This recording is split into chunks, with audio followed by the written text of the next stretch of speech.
kita lagi berada di pantai terindah di Karimun Jawa. Mas Andi masih ingat namanya apa pantai ini? Ini namanya Pantai Ujung Gelam. Ujung Gelam, luar biasa.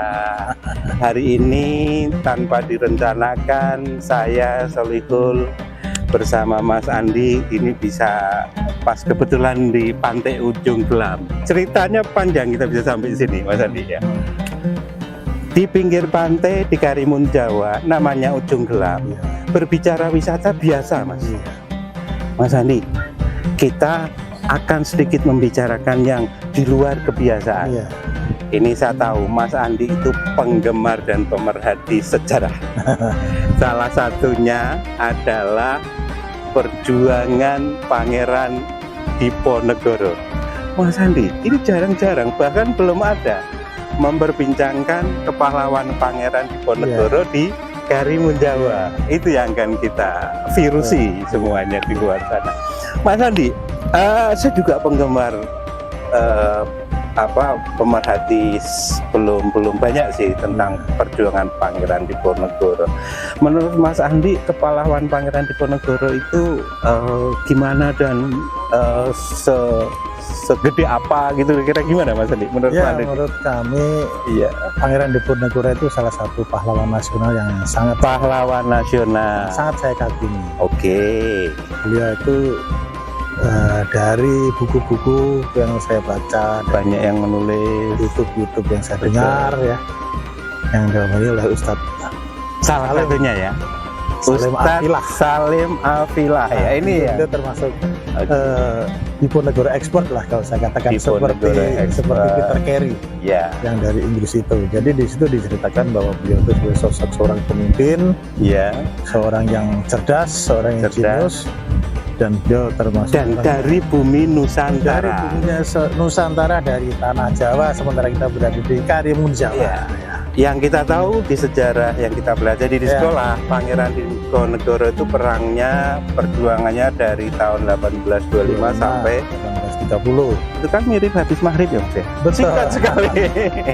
Nah, tapi jangan lupa Mas Andi ini juga termasuk saya lagi penasaran. Ini kok ada seperti, kenapa Pangeran Diponegoro itu pakai sorban, bahkan pasukannya itu gelar-gelarnya itu tidak ala militer di tanah Nusantara atau kerajaan. Contohnya ini Mas Andi, Panglima Perang Pangeran Diponegoro itu gelarnya Ali Basah. Ya. Itu ceritanya gimana itu Mas Andi? Ya, Pangeran Diponegoro ini kan sudah menjalin hubungan baik dengan Kesultanan Ottoman di Turki Utsmani ya Mas Andi. Turki Makanya Utsmani. orang barat badannya Ottoman. Kalau ya. kita orang Muslim badannya Utsmani. Utsmani. Wah, itu ya. Sehingga dress code-nya atau seragam, bahkan Pangeran Diponegoro itu pasukan sudah dikasih seragam itu, Iya. menggunakan hampir sama seperti pasukan di Turki. Jadi perang Pangeran Diponegoro itu tidak ala perang tradisional Jawa, tapi sudah modern ala Turki Utsmani. Iya, dan Ini yang jarang kita dengar Mas. Iya benar ya. Organisir ya. Terorganisir. Ada panglima tertinggi Pangeran Diponegoro, kemudian ada panglima gelar-gelar di bawahnya, pasukan ya. yang itu Ada sub-sub pasukan dan Muslim semua. Itu jadi tidak sekedar perjuangan salah satu tokoh di Pulau Jawa, tapi ternyata sudah gabungan ini dari dukungan berbagai pihak, salah satunya antara Turki Utsmani. Dan kabarnya sempat membuat Belanda bangkrut pada era itu ya Mas. Luar biasa, 5 tahun itu Belanda Raja bukan? Iya. Pangeran dulu bukan raja loh Mas. Raja. Keturunan raja betul ya? Betul. Tapi dia tidak pernah mau dijadikan raja. Iya.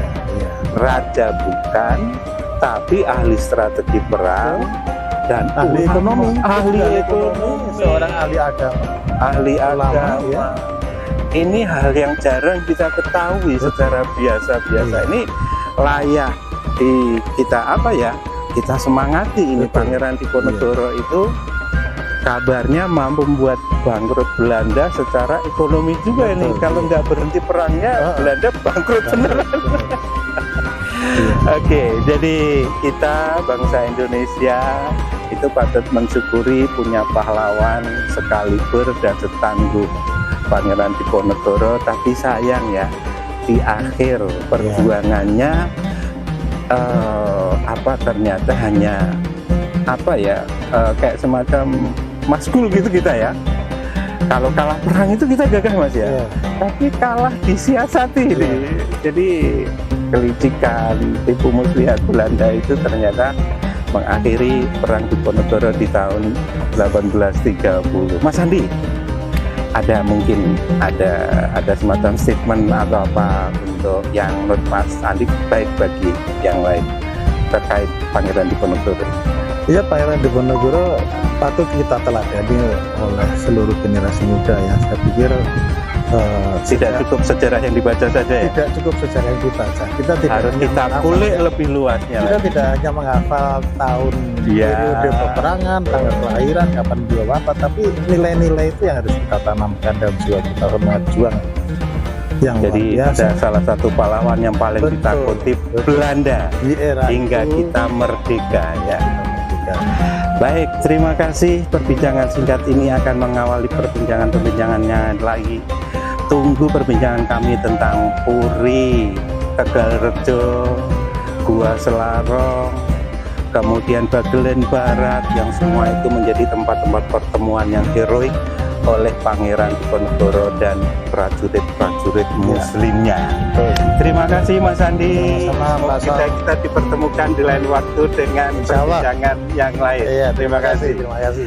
Jazakumullah khairan kasir. Billahi taufiq wal hidayah. Assalamualaikum warahmatullahi wabarakatuh.